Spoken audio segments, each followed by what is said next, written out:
नमस्कार, आप सभी का स्वागत है एनडीटीवी राजस्थान पर और मैं हूं आपके साथ शुभेंदु सिंह। विकसित राष्ट्रों में शामिल होने की दौड़ में हमारे देश में संचार क्रांति भले ही ऊंचाइयों पर हो, लेकिन राजस्थान के जनजातीय अंचल डूंगरपुर जिले में इस सच्चाई को आईना दिखाया जा सकता है।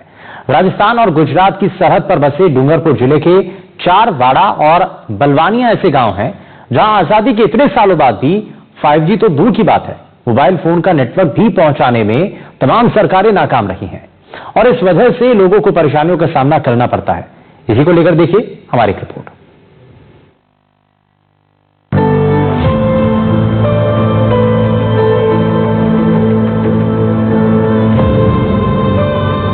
बलवानिया गांव, कहने को तो ये गांव डूंगरपुर जिले का हिस्सा है, लेकिन डिजिटल इंडिया और मेक इन इंडिया के दावों के बीच यहाँ की आबादी मोबाइल नेटवर्क से अछूती है।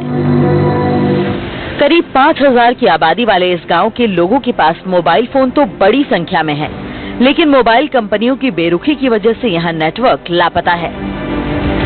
फोन पर बात करने के लिए ग्रामीणों को ऊंचे पहाड़ों पर चढ़ना पड़ता है।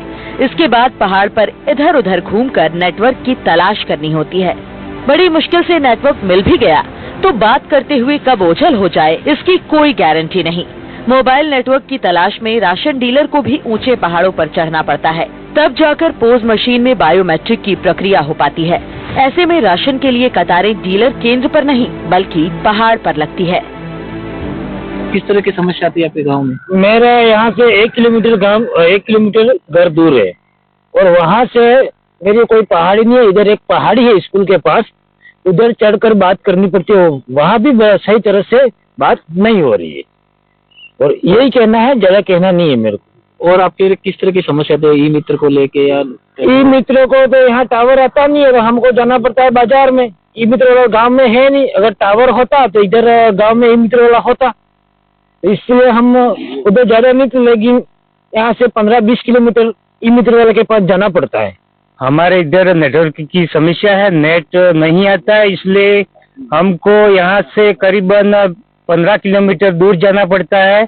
जो सरकार के द्वारा योजना चलाई जा रही है तो नेटवर्क की प्रॉब्लम से वंचित है। नेट नहीं आने से लोगों को सीधा सीधा सरकार का फायदा नहीं मिल रहा है, इसलिए आम जन को बहुत समस्या है। सरकार द्वारा योजना चलाई जा रही है लेकिन नेट नहीं होने से लोगों को पूरा फायदा नहीं मिल रहा है।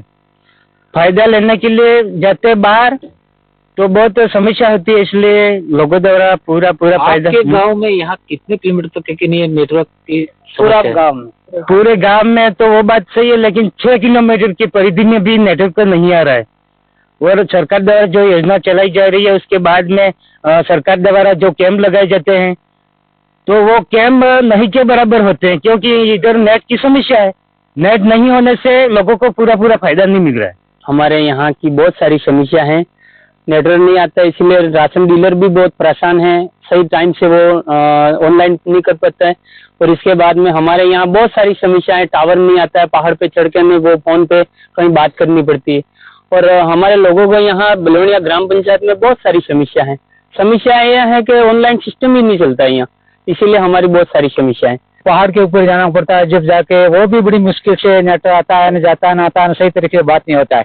और यहाँ ई मित्र वाला तो कोई काम हो तो वहाँ जैसे मोड़ रहा है, अब 15-20 किलोमीटर आगे जाना पड़ता है, इसलिए हमारी बहुत समस्या है। कोरोना काल था, उस टाइम पे सारा देश एक नहीं ऑनलाइन पढ़ाई करा था। बच्चों को किस तरह से आपकी समस्या आई थी? बहुत समस्या थी, कहाँ से नेट नहीं आ रहा था, कहाँ से कैसे पढ़ाए, नेट ही नहीं आ रही थी साहब, नेट ही नहीं था तो फिर पढ़ाए कहाँ से? मोबाइल ला के फिर है गए, वैसे ही पढ़े थे घर में।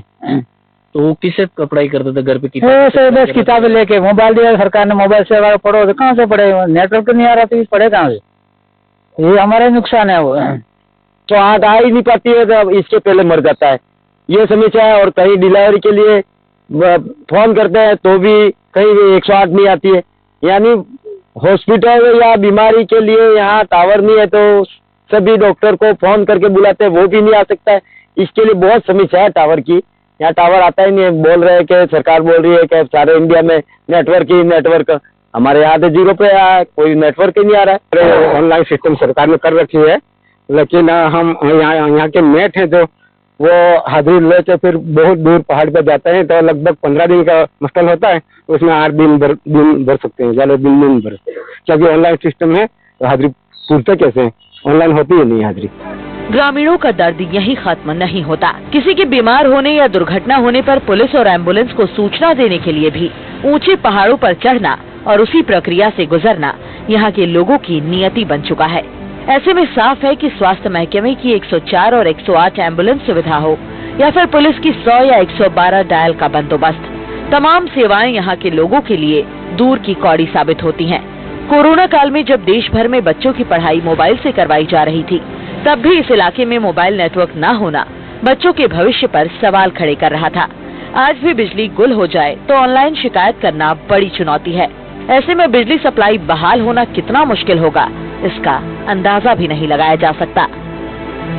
कहने का मतलब हमारे गांव में सुविधा और हर काम हर बात में क्या वो भी तक कोई फायदा नहीं, किसी आदमी को हेडपम्प और वो भी अभी तक नहीं हुआ। यूँ सरकारी हुआ था, जहाँ होता है वो जो हमारे कर्मचारी रहते हैं ना, कर्मचारी उनके घर पे ही कराते, हमारे आज तक कभी कुछ नहीं हुआ फायदा।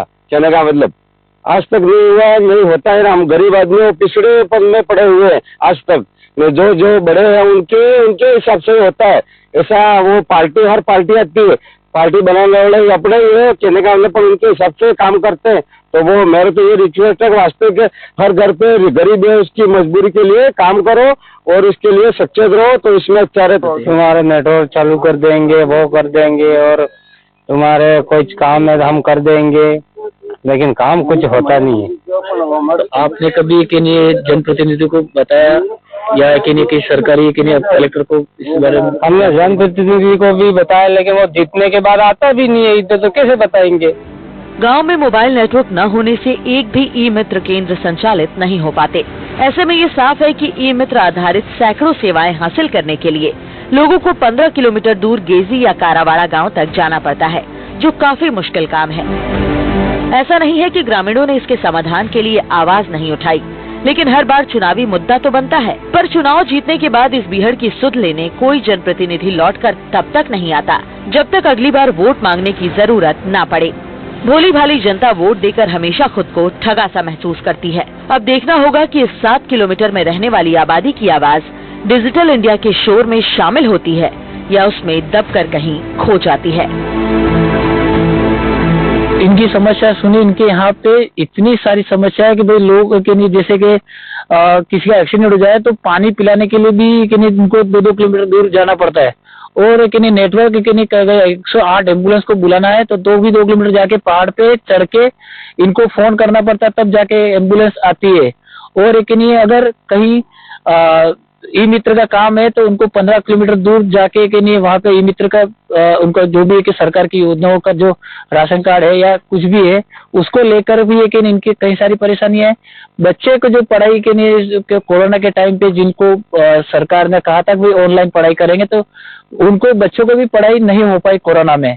और कि नहीं देखा जाए तो यहाँ पे जैसे कि राशन डीलर है, राशन डीलर का भी पहाड़ों पे जाके कि नहीं जो पोस्ट मशीन है उससे कि नहीं अंगूठा वेरीफाई करता है।